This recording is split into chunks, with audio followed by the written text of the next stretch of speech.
welcome back to the podcast. My name is Pastor Jacob Swenson, and I am your guide as we are walking through the Lutheran Book of Concord.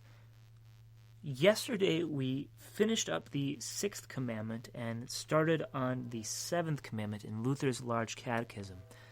Today, we're going to continue with the 7th Commandment, beginning in paragraph 232. I am using Concordia, the Lutheran Confessions, which, if you type that into Google, you'll get a nice hard copy, either hardback or there's a leather-bound version. Both are really great. Or you can go to book-of-concord.org and follow along online there for free. We pick up in paragraph 232. Now, since this commandment is so far-reaching, as just indicated, it is necessary to teach it well and to explain it to the common people. Do not let them go on in their greed and security, but always place before their eyes God's wrath and instill the same. For we must preach this not to Christians, but chiefly to hoods and scoundrels. It would be more fitting for judges, jailers, or Master Hans, the executioner, to preach to them. Therefore let everyone know his duty. At the risk of God's displeasure, he must do no harm to his neighbor, nor deprive him of profit, nor commit any act of unfaithfulness or hatred in any bargain or trade. But he must also faithfully preserve his property for him, secure and promote his advantage. This is especially true when one accepts money, wages, and one's livelihood for such service.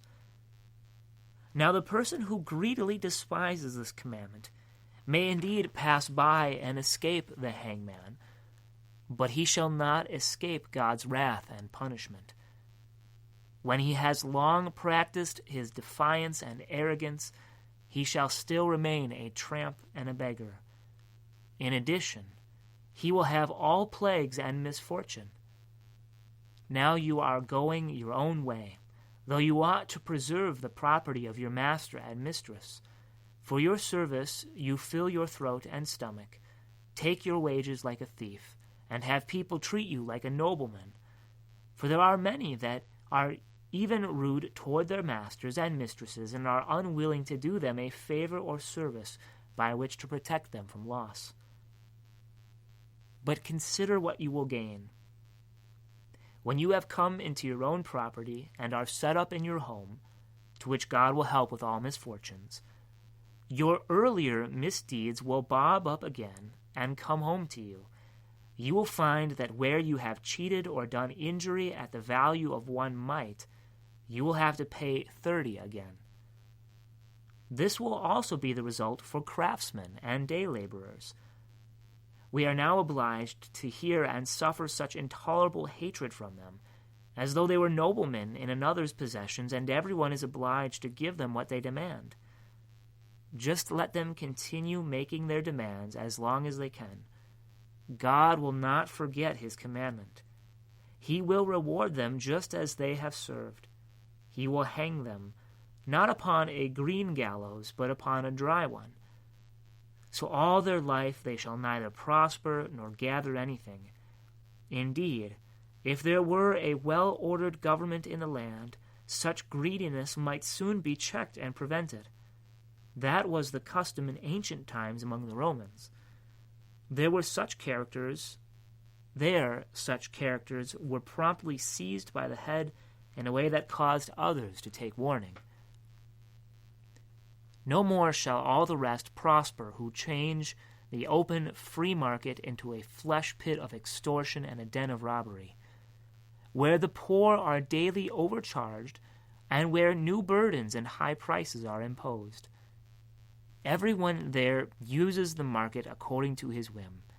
He is even defiant and brags as though it were his fair privilege and right to sell his goods for as high a price as he pleases, and no one had a right to say a word against it.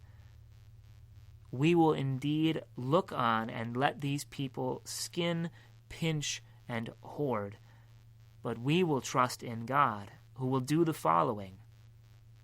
after you have been skinning and scraping for a long time, he will pronounce such a blessing on your grains that your grain in the silo, your beer in the cellar, and your cattle in the stalls shall perish. Yes, where you have cheated and overcharged anyone for even a florin, your entire pile of wealth shall be consumed with rust, so that you shall never enjoy it. Indeed, we see and experience this being fulfilled daily in our lives, before our eyes. No stolen or dishonestly acquired possession thrives. How many there are who rake and scrape day and night, and yet grow not a farthing richer. Though they gather much, they must suffer so many plagues and misfortunes that they cannot enjoy it with cheerfulness, nor leave it to their children. But since no one cares, and we go on as though it did not concern us, God must visit us in a different way and teach us manners by imposing one taxation after another. Or he must belay a troop of soldiers upon us. In 1 hour they empty our money boxes and purses, and do not quit as long as we have a farthing left. In addition, by way of thanks, they burn and devastate house and home, and they outrage and kill wife and children. In short, if you steal much, you can expect that much will be stolen from you. He who robs and gets by violence and wrong will submit to one who shall act the same way toward him. For God is a master of this art. Since everyone robs and steals from one another, God punishes one thief by means of another. Or else where would we find enough gallows and ropes? Now whoever is willing to be instructed, let him know that this is God's commandment. It must not be treated as a joke. For although you despise, defraud, steal, and rob us, we will indeed manage to endure your arrogance, suffer, and according to the Lord's prayer, forgive and show pity. For we know that the godly shall nevertheless have enough, but you injure yourself more than another. Beware of this. The poor man will come to you. There are so many now. He must buy things with the penny of his daily wages and live upon it. When you are harsh to him, as though everyone lived by your favor, and you skin and scrape him to the bone, and when you turn him away with pride and arrogance to whom you ought to give things without payment, he will go away wretched and sorrowful. Since he can complain to no one else, he will cry and call to heaven. Then beware, I say again, as of the devil himself, for such groaning and calling will be no joke. If you will have a weight that will prove too heavy for you and all the world, or it will have a weight, for it will reach him who takes care of the poor, sorrowful hearts, he will not allow them to go unavenged. But if you despise this and become defiant, see the one you have brought upon you. If you succeed and prosper, before all the world, you may call God and me a liar. Right, so Luther closes this section here by talking about, remember when we talked about the 5th commandment, that it means not only don't harm, but also do good.